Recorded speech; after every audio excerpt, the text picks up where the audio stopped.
Saludos NBA Plus, estamos en el Boston Garden, nos hemos trasladado hasta el 9 de abril de 1967 para presenciar los últimos dos cuartos de este partido de finales de la división este entre Philadelphia 76ers y Boston Celtics. A los comentarios, Ramón Fernández. ¿Qué tal, Ramón? Hola, buenas noches, David, ¿cómo estás? Una época especial para estos dos equipos, uno el que era el dominante durante los últimos años, Boston, y un Philadelphia que venía siempre de ser el típico segundón por detrás de los Celtics, pero que este año iba a dar un cambio a todo lo que era la actualidad de la NBA, consiguiendo su primer anillo de campeón. Pues sí, efectivamente, llevaban, me parece que eran 8 títulos consecutivos los Boston Celtics. Eso había supuesto una gran frustración para precisamente el hombre que lleva el balón ahora mismo, Wilt Chamberlain, el center dominante de los Philadelphia 76ers.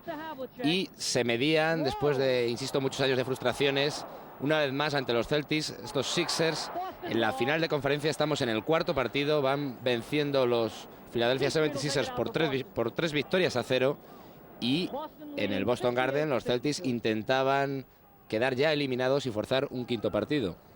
Recuerdan cómo iban yendo las series. Primer partido fue en Filadelfia, victoria para el conjunto local por 127-113. Después volvió a imponerse en casa en Filadelfia 107-102 y de nuevo 104-115 nuevamente en casa. Filadelfia ponía ese 3-0 en las eliminatorias y llegaba a Boston con la posibilidad de plantarse en la gran final, dejando en la cuneta al máximo favorito, ese Sam Jones, que se está retirando. Vamos a ver quiénes son los 10 protagonistas que hay actualmente sobre la cancha.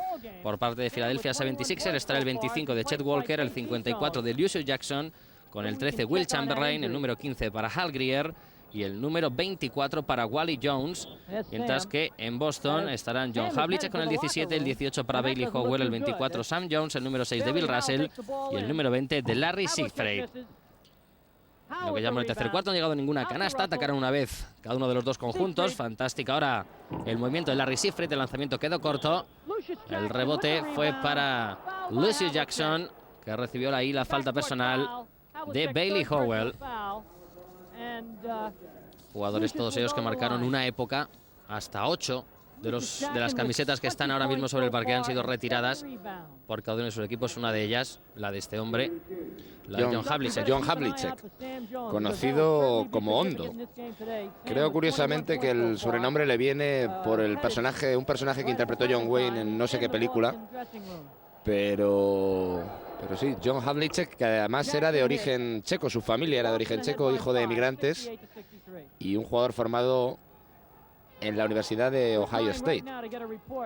Los hombres que están ahora mismo en cancha vienen a ser prácticamente los quintetos titulares, con la excepción quizá de Larry Seyfried en el backcourt de los Celtics, que normalmente está ocupado por Casey Jones. Todos le conocerán como el entrenador, que creo que ha salido ahora Casey Jones a la cancha, es este hombre con el número 25, el entrenador que llevó a la River y compañía a varios anillos en los años 80. Junto a él como escolta solía actuar Sam Jones y como número 3, o mejor dicho, en la posición de 3 como alero, John Havlicek, y como pivos un jugador blanco, Bailey Howell, y el gran Bill Russell.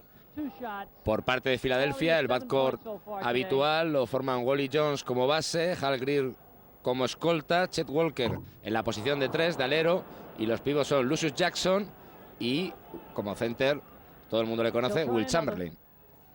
Tiene a Wilt Chamberlain esperando en la parte izquierda para coger ese rebote, y enfrente Bill Russell, esos dos grandísimos pivots que marcaron toda una década, incluso más tiempo dentro del baloncesto de la NBA. El ataque para Filadelfia, recuerden, buscando su pase a la final y dejar en la cuneta nada menos que a su verdugo durante los últimos 8 o 9 años, los Boston Celtics, dirigidos por ese hombre, por John Havlicek. El balón fuera para Bailey Howell, que no entró, y Wilt Chamberlain dejando que sea su compañero Lucius Jackson quien reboteara en defensa. Wally Jones jugando dentro para Wilt Chamberlain. Cada vez que llegaba la pelota uno de esos dos pivots, se ponía en pie la grada. Falta en ataque, me parece, que le han pitado a Wilt Chamberlain. Ahora el error de concentración de Filadelfia y la inteligencia de John Havlicek, la figura del palomero, que ha hecho poner 2 puntos más en el marcador de los Celtics, 70-64. Havlicek se caracterizaba precisamente por eso, ser un hombre en continuo movimiento, una máquina de jugar y de correr, un hombre con una enorme ética de trabajo, y que, bueno, acababa prácticamente con sus rivales, que terminaban con la lengua afuera. Sigue Boston dominando en el partido. La falta personal del pívot de los 76ers. Las protestas de Lucius Jackson, también acompañado por Will Chamberlain. Boston, uno de los 3 hombres que promedian más de 20 puntos por partido, preparado en la línea de tiros libres. Will Chamberlain a lo suyo, desde sus 2-13, tratando de meter un poquito de presión a los colegiados. Él no era, a pesar de su enorme fortaleza, un jugador conflictivo, ni que en ningún momento procediera con dureza con los rivales, ni fuera polémico con los árbitros. De hecho, en su larga carrera nunca fue descalificado ni expulsado de una cancha de baloncesto. Pues ese detalle del que deberían aprender muchos jugadores actuales. Tampoco digo que todos, pero sí que es verdad que en el baloncesto contemporáneo es bastante complicado encontrar jugadores que se caractericen por esa limpieza dentro de la cancha. Vaya gancho que acaba de realizar ahora Wally Jones. Recuerden, el base de Filadelfia, para poner a su equipo a solo 4 puntos. El conjunto de Alex Hanun, buscando plantarse en las finales de este año 1967. Bill Russell sacando la pelota fuera, el balón para Howell, el tapón de Will Chamberlain. Estaba ya en trayectoria descendente esa pelota, esa bandeja que había dejado Bailey Howell. Y los 2 puntos que suben, por lo tanto, el marcador de Boston Celtics. Will Chamberlain era un gran dominador en la liga, un anotador compulsivo, aunque curiosamente en esta temporada su entrenador le había solicitado que hicieran menos lanzamientos. Él lanzaba muchísimas veces a canasta por partido y que se concentrara más en defensa y en pasar también mucho el balón. De hecho, fue el 4º mejor asistente, el 4º mejor pasador de la liga. Tanto él como Russell estaban entre los 5 primeros, si no recuerdo mal, en cuanto a número de asistencias se refiere en toda la liga. Una liga que solo la componían 10 equipos por entonces, en el año 67 estábamos hablando. Y aunque no fue el máximo anotador como solía ser habitual, el máximo anotador del campeonato fue Rick Barry, el padre de los actuales jugadores de John Barry y de Brent Barry. También Oscar Robertson acabó por delante de él en la faceta anotadora. Fue el 3er mejor anotador, solamente Will Chamberlain. En cambio, pues en otros aspectos, como puede ser el de las asistencias, brilló de forma increíble para un hombre de más de 7 pies y que jugaba en la posición de center. Y mira cómo lo notó su equipo, que por primera vez consiguió pasar por encima de Boston Celtics en toda la década de los 60, donde no habían conseguido eliminarle en unas eliminatorias por el anillo de campeones. Y ahí está el dato predominante de Will Chamberlain, pasando por encima de la defensa de Boston. Por supuesto, fue el mejor rebotador de la liga en esta temporada, con 24,2 rebotes de media por partido y superando por unos 3 rebotes al propio Bill Russell, que acabó en segundo lugar con 21 rebotes de media.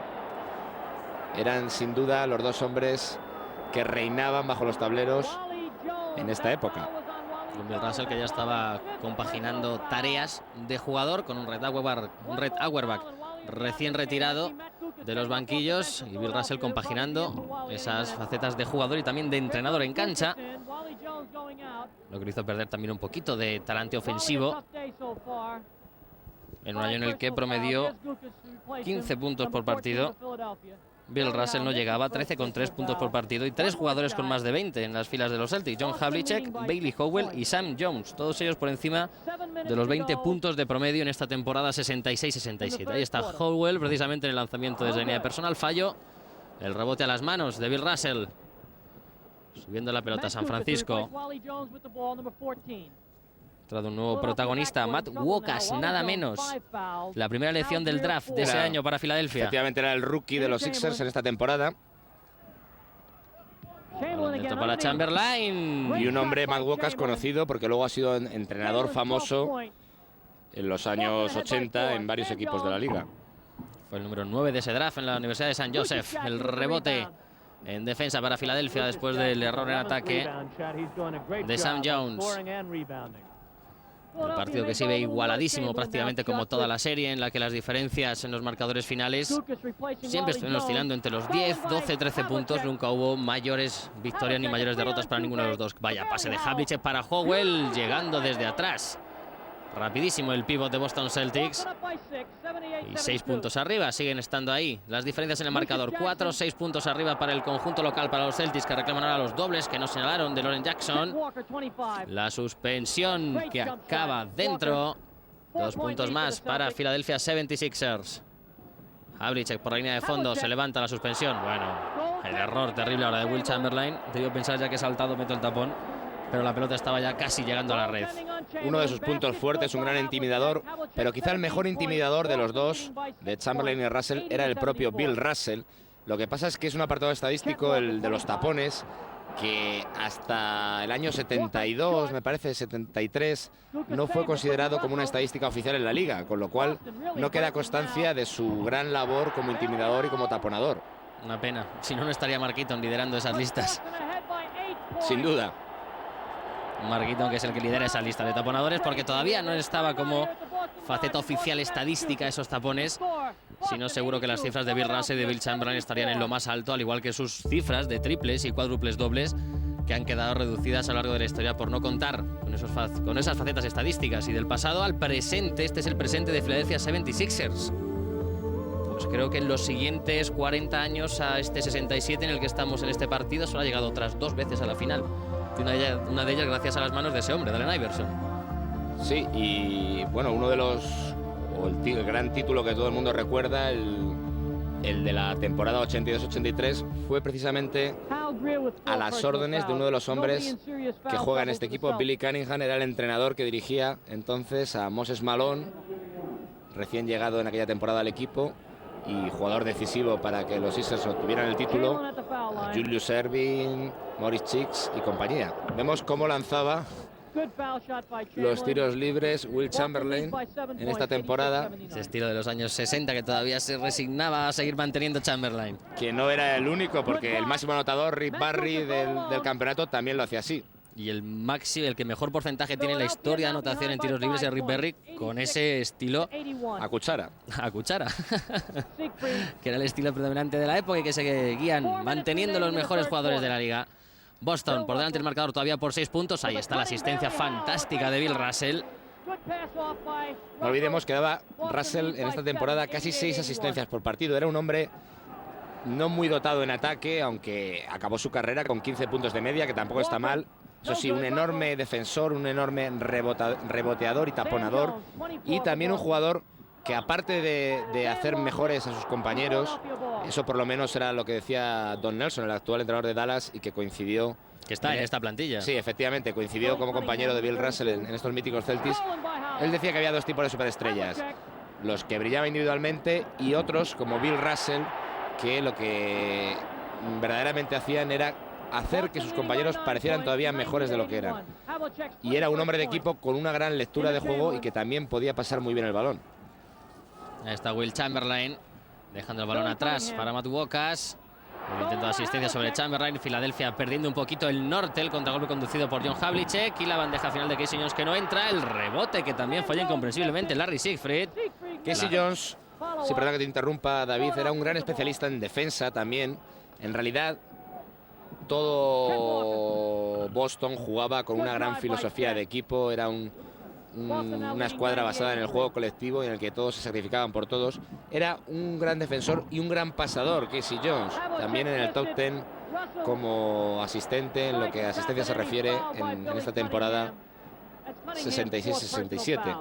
Uno de los 10 mejores pasadores de la liga, Casey Jones. El ataque que no pudo culminar Bill Russell. Que llegó Will Chamberlain para comenzar la falta personal sobre el pívot de Boston Celtics. El entrenador jugador, y le vemos cómo habla continuamente con el banquillo Bill Russell. Red Auerbach había abandonado el banquillo al final de la temporada anterior y se había convertido en el general manager del equipo.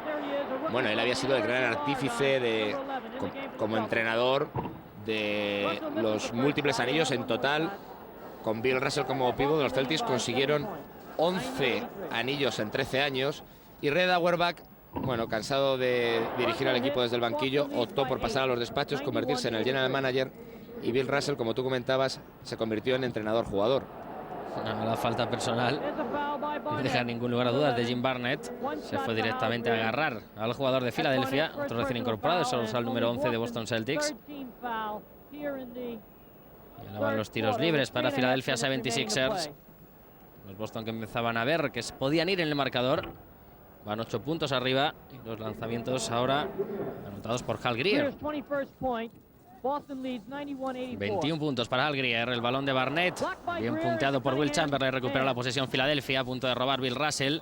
Por cierto, curioso estilo el de Bill Russell también para lanzar tiros libres. Sí, la verdad es que a lo Carl Herrera, con una mano. Bastante heterodoxo, tanto el suyo como el que hemos visto anteriormente por parte de Will Chamberlain. Larry Seyfried, efectivamente, fue compañero de John Havlicek en la Universidad de Ohio State y también coincidieron allí con Bobby Knight, cuando era jugador universitario, luego célebre por dirigir muchos años como entrenador a la Universidad de Indiana. Célebre y polémico. Polémico, sobre todo polémico. Hemos visto ahí varias acciones de Hal Greer. Hal Greer es un hombre que se formó en la Universidad de Marshall. De hecho, fue el primer afroamericano en tener una beca de dicha universidad. Él jugaba como escolta y pasó toda su carrera en este equipo. Lo que pasa es que este equipo lo escogió cuando todavía no radicaba o no tenía su sede en Filadelfia. El equipo se encontraba en Syracuse, en la ciudad de Syracuse. Eran los Nationals de Syracuse y después se trasladarían a Filadelfia. De hecho, es curioso porque Filadelfia en principio se denominaban Warriors, pero ese era otro equipo, porque los Philadelphia Warriors, en los que jugó Will Chamberlain, se trasladaron en el año 62, creo recordar, a San Francisco. Will Chamberlain con ellos.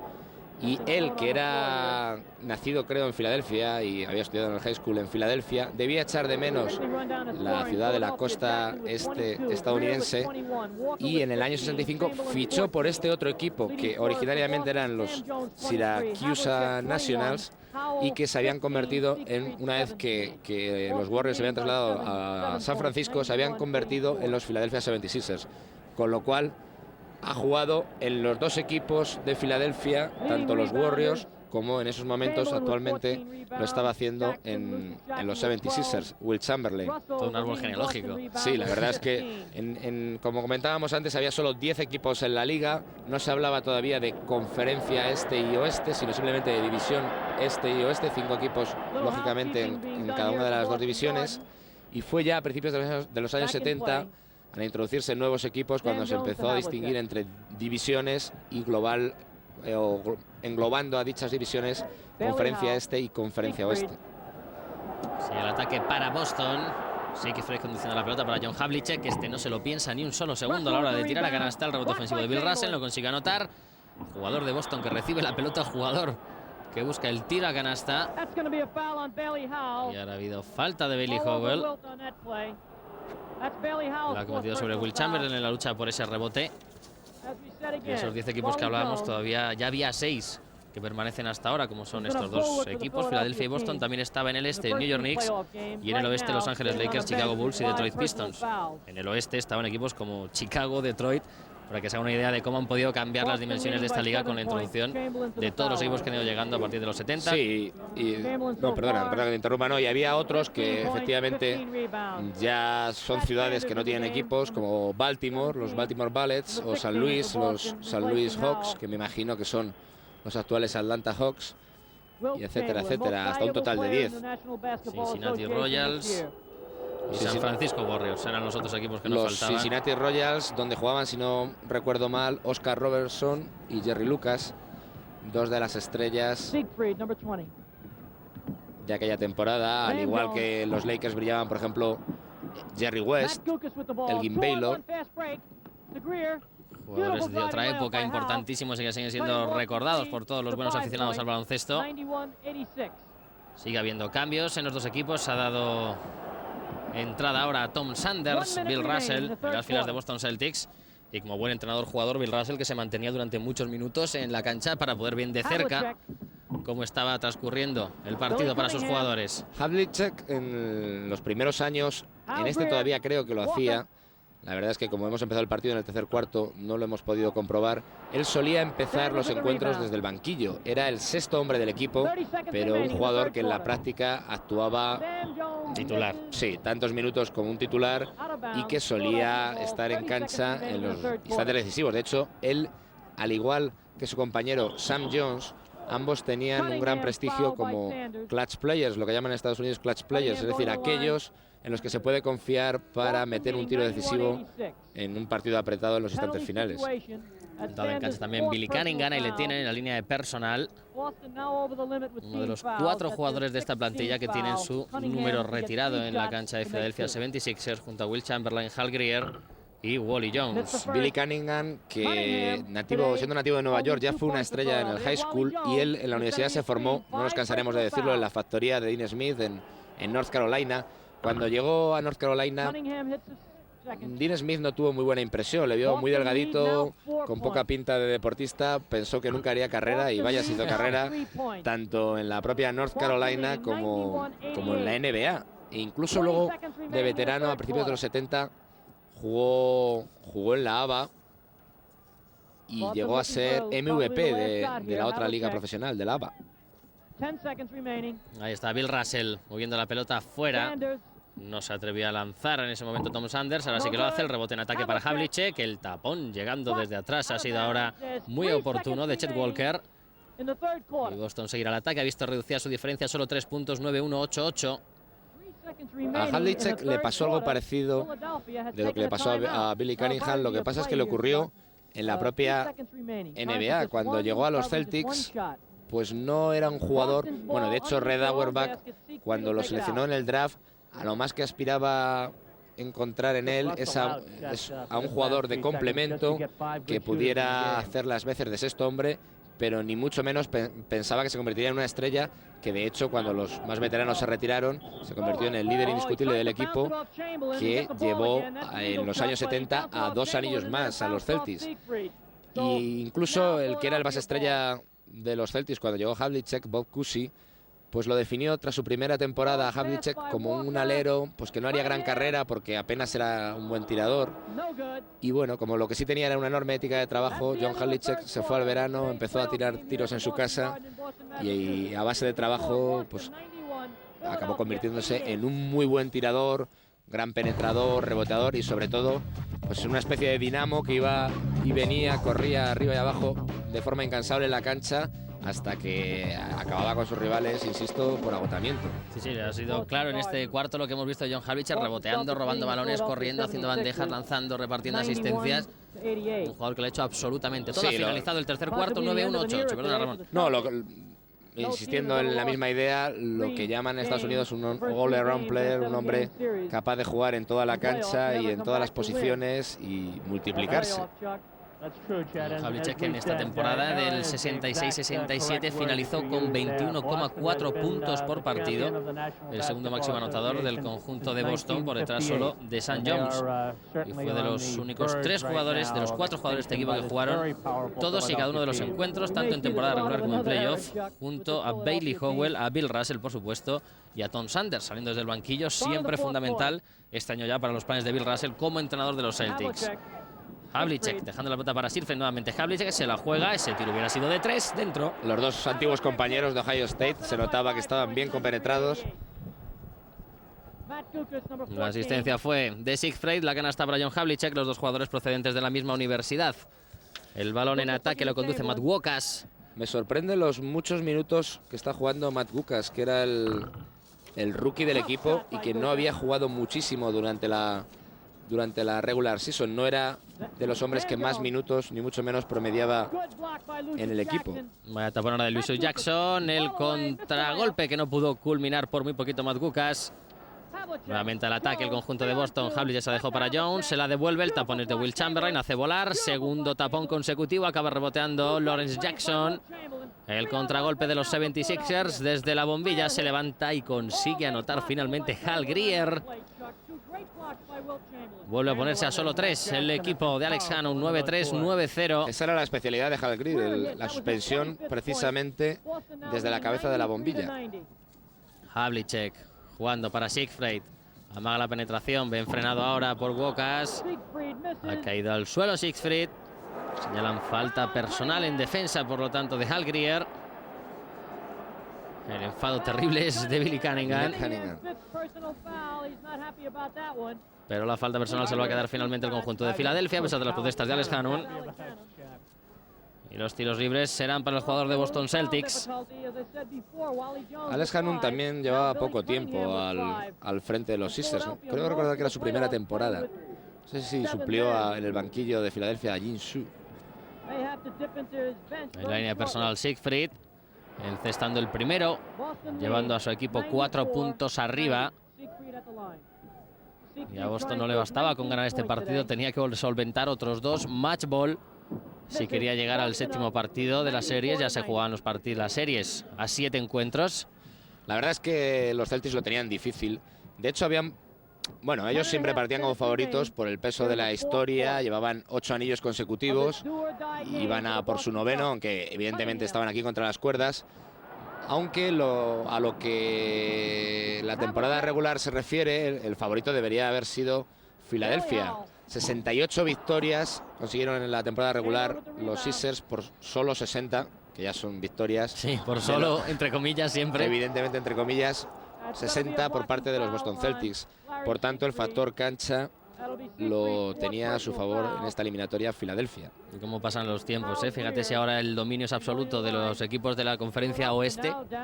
En estos años, en los años 60, Filadelfia y Boston 60 y 68 victorias. El mejor equipo del oeste, San Francisco Warriors, solo 44.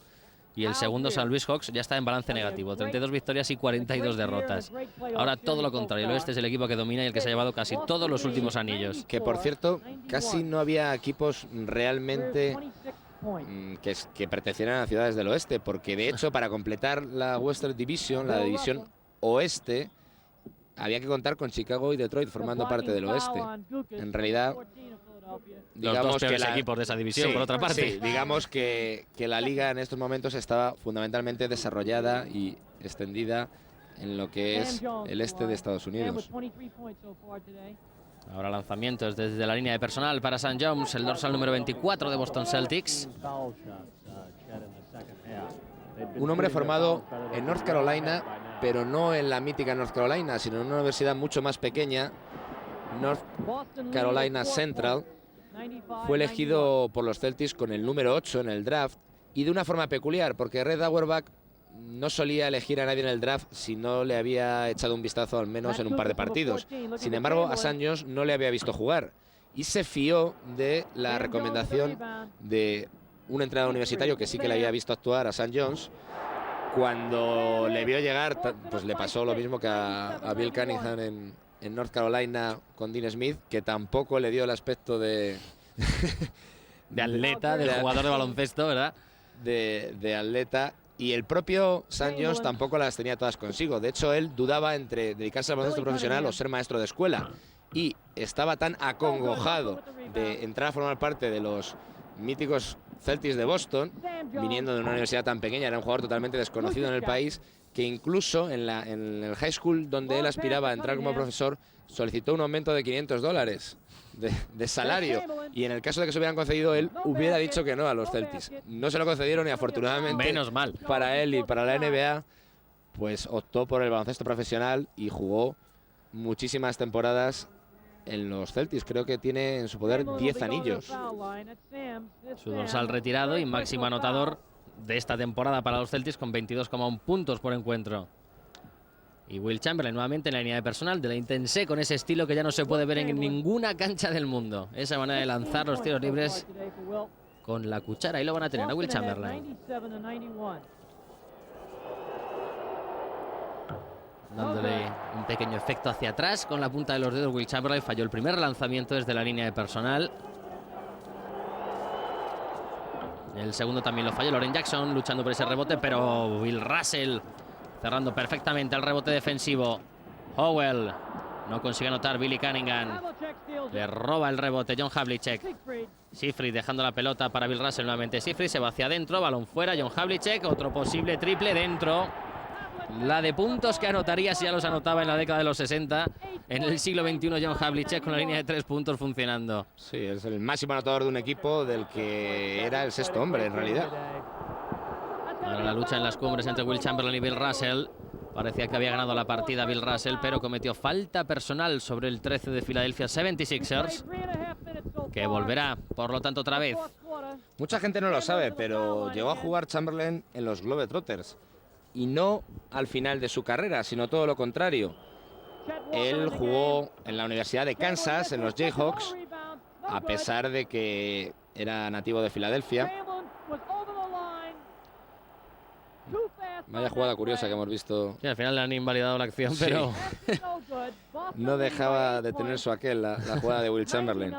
No, y como decía, pues ya no sé muy bien lo que decía, ya he perdido el hilo, pues que había jugado en Kansas en la universidad y renunció a su último año universitario, solo estuvo 3 años y optó por pasar al profesionalismo. Lo que pasa es que había una norma en la NBA que no permitía a un jugador no licenciado, no graduado, entrar en la liga, con lo cual ese año se lo pasó formando parte de los Harlem Globetrotters. pues esta jugada seguro que es herencia de aquella época. Sí, esta por- jugada de por aquello auténtico del pillo. espectáculo, ¿no? Sí. Otra vez acción invalidada. Cuando salió al contragolpe rapidísimo Siegfried, Boston a puntito de llevarse el partido a su bolsillo, va ganando por 10 puntos. 91-101, un Boston que ya se había deshecho en las semifinales de división de New York Knickerbockers, de los Knicks, al imponerse contundentemente por 3-1. El conjunto de Nueva York solo consiguió ganar el tercer partido, eso sí, en el Boston Garden, para después caer en el propio Madison Square Garden por 118-109, certificando así Boston su pase a las finales de división. Mientras que Filadelfia se deshizo de Cincinnati por 3-1, concediéndosele solo la victoria al conjunto de Cincinnati en el primer partido, 120-116 en la cancha de Filadelfia, para después encadenar los de Alex Hannum 3 victorias consecutivas y llegar a esta final de división contra Boston Celtics, que también tenían, imponiéndose por 3-0 y pudiendo lograr el 4-0 precisamente en el Boston Garden, en la cancha del eterno rival en la década de los 60. Y volviendo a Will Chamberlain, le ocurrió una cosa muy curiosa. Cuando le eligieron en el draft en el año 59 los Philadelphia Warriors, recordemos que era un equipo distinto de estos 76ers, existía en la NBA una cosa que se llamaba draft territorial, por la cual un equipo podía intercambiar su primera elección en el draft por tener derechos sobre un jugador que acabase de terminar su andadura universitaria y que de alguna manera se hubiera formado baloncestísticamente hablando en el mismo área donde radicaba la franquicia en cuestión de la NBA. ¿Qué ocurrió en el caso de Chamberlain? Que aunque él jugaba en Kansas, en la universidad, los Warriors, Filadelfia, pensaba que tenían ese derecho sobre él, teniendo en cuenta que era de Filadelfia y que ya había sido una estrella del high school, y lograron convencer a la NBA para que les concedieran el derecho a elegir. Pues ahí triunfó muchísimo a Filadelfia. Will Chamberlain. Fue todo un acierto y una buena fortuna para Filadelfia el que la NBA, digamos, fuera flexible y permitiera el pequeño cambio en la ley, en el caso concreto de Will Chamberlain. A partir de ahí, bueno, pues construyeron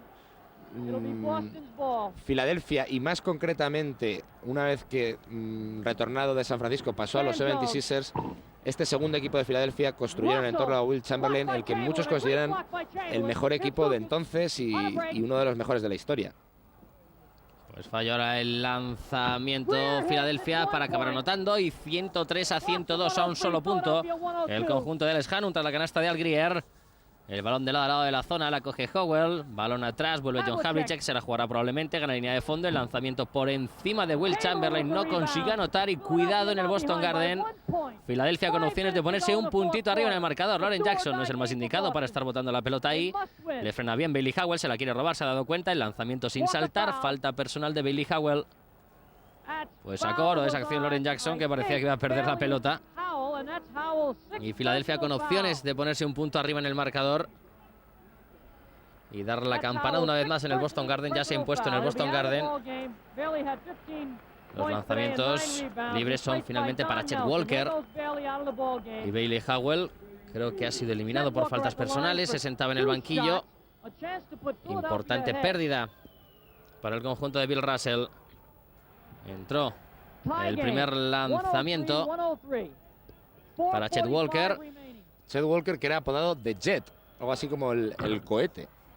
De momento no ha demostrado una velocidad extrema. 103-103, el balón fuera, no consigue anotar tampoco John Havlicek, pero sí forzó falta personal. El partido en el momento más caliente, en el momento en el que se decide. John Havlicek nuevamente en la línea de tiros libres.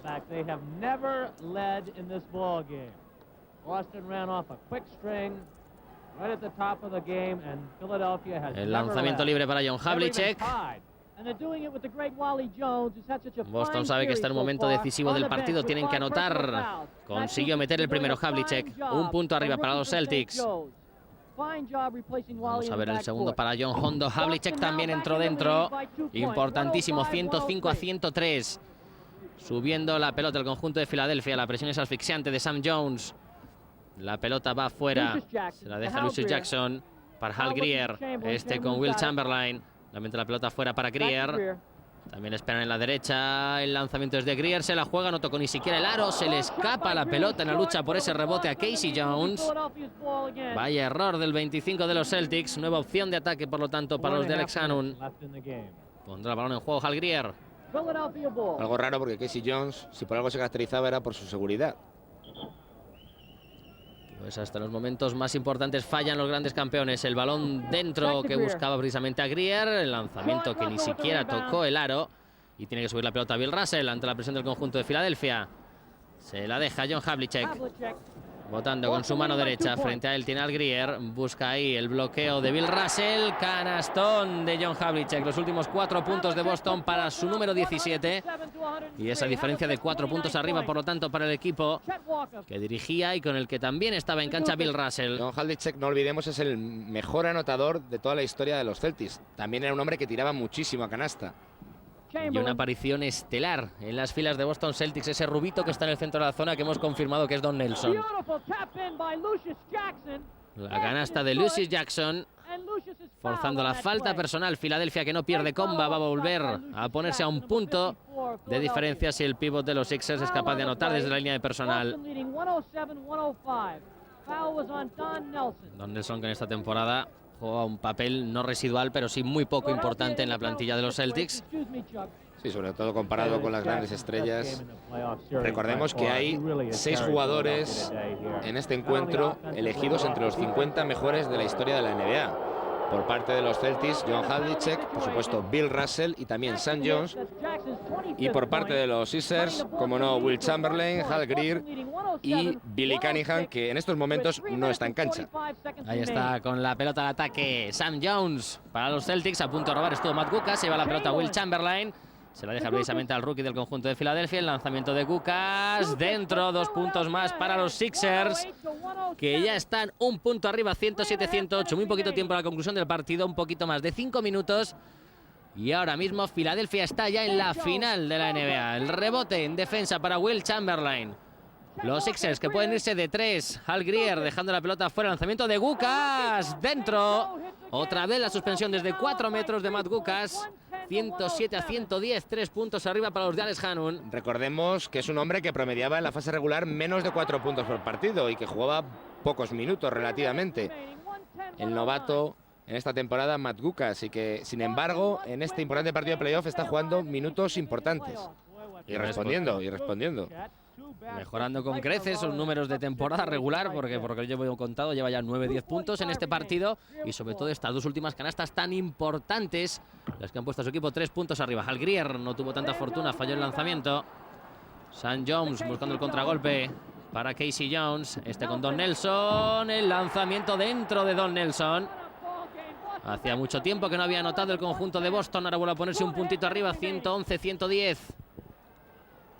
Falta personal rápida de Nelson sobre Loren Jackson. Tiempo muerto sobre la cancha. Solicitando ahí a Alex Hannum que algún jugador había pisado la raya. Pero sigue el partido, 111-110, 1 arriba para los Celtics. Sí, me daba la impresión que lo que hacía era llamar al Mopa para limpiar un poquito. Para secar una mancha de sudor en el parquet. 111-110, un puntito arriba el conjunto de Boston en el cuarto partido de estas finales de la división este del año 1967. Recuerden, Boston, para el que no lo sepa, que serán muy pocos, gran dominador de la NBA en esta década. Consiguió en estos años y también en los últimos de los 50, primeros de los 70, 11 títulos en 13 años. Nada menos. Ya se había retirado Red Auerbach, ya no estaba en los banquillos, era general manager del equipo, pero el relevo en los banquillos lo había tomado Bill Russell, que también estaba sobre la cancha, y ahí están haciéndole caso a Alex Hannum. Seguro que protestaba alguna pérdida de balón por algún posible resbalón, para que no volviera a pasar. Incluso ha podido resbalar el mismo, que es en la zona donde está colocado el banquillo de Philadelphia 76ers. Y tiene la mesa de anotación también compartida por la mesa de prensa, siguiendo la línea de los banquillos, esa posición privilegiada que tenían antes los medios de información, contacto directo con jugadores y técnicos. Estos Celtics, que crearon una dinastía casi imbatible en la liga, tuvieron como todo el mundo sabe, su pieza angular, su piedra angular en Bill Russell, un hombre que en realidad fue elegido en el draft en el año 56 por San Luis, por los San Luis Hawks, con el número 3. Además, curiosamente, no fue un número 1 del draft. ¿Cómo consiguió Red Auerbach convencer a los San Luis Hawks para que inmediatamente intercambiaran a Bill Russell por un pívot que tenían entonces los Celtics que todavía no se habían convertido en un equipo campeón, que tenían un buen equipo ofensivamente hablando, con Bob Cousy fundamentalmente como gran estrella, el base, pero que por ejemplo tenían un pívot, Ed McCulley, que era bastante bajo para la posición de center, aunque era un all-star y un hombre, un gran jugador. Bueno, pues convencieron a los San Luis Hawks para nada más elegir estos a Bill Russell, intercambiar a ambos jugadores. A los San Luis Hawks les salió bien a corto plazo, porque en el año 58 quedaron campeones, pero le fue el cambio mucho mejor a los Celtics, que a partir de ahí inauguraron una dinastía que dominó la liga, recordemos, consiguiendo 11 anillos en 13 temporadas. Una auténtica barbaridad. Intentando hacer el cuento de la lechera, pero ahí San Luis cambió un anillo por otros 8 o 9, no vamos a decir 11. Sí, la verdad es que fue un éxito para los Hawks a corto plazo, y a medio y largo plazo un enorme éxito para la franquicia que en la práctica dirigía desde el banquillo y a todos los niveles Red Auerbach. En la línea de personal, lanzando y encestando Chet Walker. Vuelve a poner a Filadelfia un punto arriba en el marcador, 113-114. Apurando ya los últimos 3 minutos del partido. El conjunto de Boston, que veía cómo podía quedar fuera por primera vez en mucho tiempo de la gran final de la NBA. La canasta ahora para Boston Celtics. Y un recién incorporado Wayne Embry con el dorsal número 28, que han estado sustituyendo a los dos pivots de Boston. Bill Russell primero introdujo a Don Nelson, ahora da de entrada a Wayne Embry con el 28. El ataque para Philadelphia 76ers, que ahora pierde por un punto. Lucius Jackson jugando muy lejos de la zona, metiendo para Will Chamberlain. Nuevamente el lanzamiento de Chet Walker no entra. El rebote, vamos a ver para quién. El último en tocar pareció Sam Jones, efectivamente. Segunda pérdida de balón en la misma zona de Sam Jones. Chet Walker, último minuto del partido. Sí, bueno, muy rápido decir que Chet Walker se formó en la Universidad de Bradley, siempre rindió a gran nivel en estos Sixers, todavía jugaría un par de temporadas más, y era el hombre que como titular ocupaba la posición de 3, la posición de alero. Ha habido tiempo muerto en la cancha de este Boston Garden. El partido está todavía por decidir, las diferencias son mínimas. Queda solo un minuto en el marcador, la posesión es para Philadelphia 76ers, que jugará desde justo debajo del aro que defiende Boston Celtics, tras la pérdida de balón de Sam Jones, con ese 115-114. Absolutamente todo por decidir. El partido continúa la tónica de las series, con igualdad absoluta. Ahí está el marcador, el banquillo de Philadelphia 76ers. En esta época le pasaba a Will Chamberlain algo muy parecido a lo que le ha pasado en los últimos años a Shaquille O'Neal. Como era muy mal lanzador de tiros libres, todo lo contrario que en lo que a su porcentaje de tiros de campo se refiere. De hecho, logró un 68% en esta temporada, algo increíble, y que era un récord en esos momentos, y probablemente lo siga siendo, no lo sé exactamente, en la historia de la liga. Él, en cambio, andaba en el 40 y tantos por ciento en tiros libres, y sus rivales le hacían falta para obligarle a ir a la línea de personal, como años después le ha ocurrido a Shaquille O'Neal. él era ese arma también lo usó a su favor. Sí. El día que anotó 100 puntos. Sí, él en cualquier caso, bueno, llevaba muy bien lo de la dureza de los rivales porque le daban auténticas palizas, palos por todas partes, aunque después de su primera temporada incluso amenazó con retirarse, luego ya se le olvidó esa idea. Menos mal. Y es muy curiosa toda su trayectoria en torno a los tiros libres, porque aprovechando sus grandes cualidades como reboteador, su high school, el equipo de su high school en Filadelfia, cuando él ya era una superestrella, fallaban muchas veces apuesta a los tiros libres, pensando que él iba a ser capaz de coger el rebote ofensivo y anotar 2 puntos en lugar de 1. Jugada que ya ha intentado él mismo en este partido. Sí. Le ha salido mal. Sí, pero lanzando el mismo. En el caso del high school, lanzando y fallando a sus compañeros y él yendo al rebote. Tapón importantísimo de Bill Russell. Llegaba como una exhalación Loren Jackson a recoger ese rebote. Pisó la línea de fondo. Y las cosas se le ponen muy bien a Boston, por lo tanto. 115-114 y la posesión para el conjunto del Boston Garden. Ahí está Bill Russell. Últimos segundos de partido y Siegfried jugando momentos importantísimos. Ahí está Larry Siegfried botando la pelota, defendido por Matt Gukas. También sorprendente que esté en el plantel de Filadelfia en este último minuto de juego. Havlicek amagó el lanzamiento, no lo hizo. El balón es para Sam Jones. El balón corto, el rebote largo para Jones. Precisamente, poquitos segundos ya para concluir el partido. Este rebote ha sido importantísimo. Un ataque para Sam Jones. Se juega la canasta dentro a tablero fácil. Y los Celtics, que van a alargar la serie por lo menos un partidito más. La gran especialidad de Sam Jones era el tiro al tablero. Otro robo de balón de Sam Jones. Le persigue Matt Gukas. Bueno. Se va Sam Jones a por él. Will Chamberlain llega a separarlos a los dos. Los nervios están a flor de piel. La personal fue clara y contundente, pero sin ninguna intención de hacer daño. Vemos a Will Chamberlain separando y haciendo honor a pesar de su enorme fortaleza, a su condición de pacífico. Pacífico y pacificador con contundencia. 2 acciones consecutivas de Sam Jones, ese tiro. Él, en esa especialidad que tenía del tiro a tablero, la siguió practicando ya en unos años, en los años 70, cuando era algo prácticamente prehistórico, algo que no se llevaba ya en la liga, y a él no le importaban las sonrisas en la grada porque la metía a tablero, vamos, una y otra vez. Y también hemos visto cómo se escapaba ya el contraataque y le hacía la falta a Matt Gukas. Era un gran penetrador, un hombre muy completo en ataque y además un buen defensor, Sam Jones. El balón para Sam Jones, que lanzará desde la línea de personal.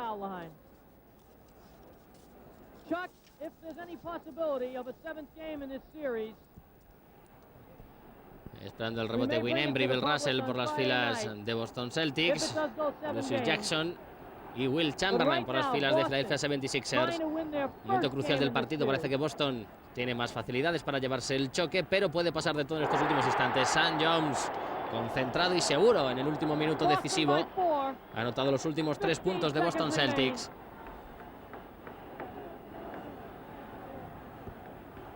Ahí está el segundo para Sam Jones.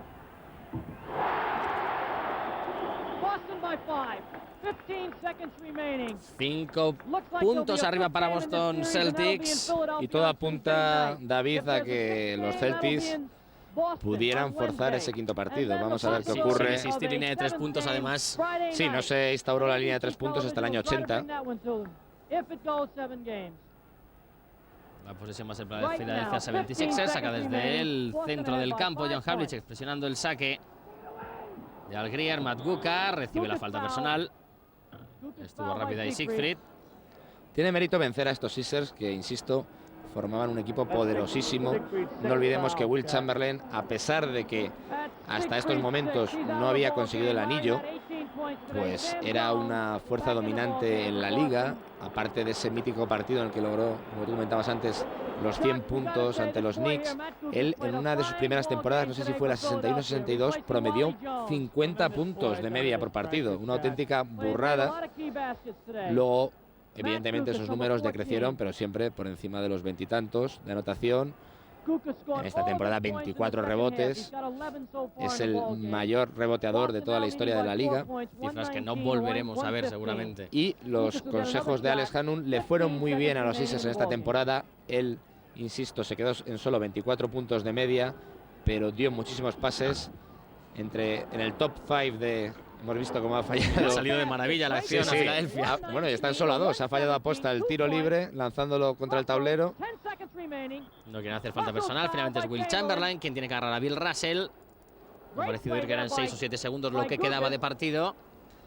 Y Bill Russell no recuerdo qué porcentaje en la línea de tiros libres tenía, entonces vamos a ver, te lo digo ahora mismo. Bill Russell, bueno, tenía solo un 61%. Vamos a ver. Pero en este caso, con que anotara solo uno de los dos, que estaría entre esos porcentajes, incluso los empeoraría, ya no valdría la remontada de Filadelfia sin la asistencia en línea de 3 puntos. De momento, el primero lo falla. Una pequeña sonrisa, seguro que es voz en el rostro de Alex Hannum. Ahí va el segundo para Bill Russell, a una mano con la izquierda adentro. Y tenía nada menos que 3. Podría soltar una técnica o de alguna forma haber anulado el primer lanzamiento de Bill Russell. La cosa es que dispone de un lanzamiento más. 121-117 el partido que se va a acabar a punto de robar Boston Celtics. A la espera de Will Chamberlain con Matt Guokas. Boston que forzaba el quinto partido, pero Filadelfia se llevaba las series y posteriormente también el anillo de campeón al derrotar a San Francisco por 4-2. Esto ha sido todo en NBA Plus. Hasta pronto.